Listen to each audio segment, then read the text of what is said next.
Ganyan lang po yung pagtayo na mahirapan. Sige po kayo lang ulit.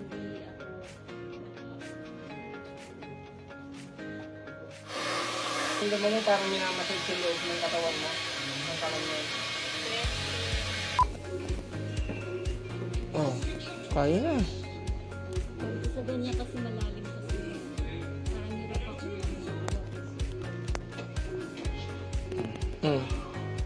Yan, natatayo niya na po. Isa pa. 3 4. Oh, kanina hindi niya na maalalayan. Ano, sir? Oh, nakakatayo na. Dati pag sumatayo. Hirap na. Ngayon po, ngayon, nakatatayo niya na. Wala nang, hindi niya kailangan ng alalay. Nakakatayo na kayo ng kusa. Oh. Ano, sir? Kanina, kung hindi niyo kailangan ng alalay, hindi kayo makakatayo. Pakiramdam niyo. Ang lakas po ng pakiramdam niyo, no? Lalo pa mga susunod na araw niya, bukas, the next day po, mas nararamdaman niyo yung lakas ng katawan niyo. Ngayon, wala pa yan. Parang ni-recharge pa lang natin eh. Kumbaga, bago-bago pa lang, 2 hours lang tayo nag-session, ma'am.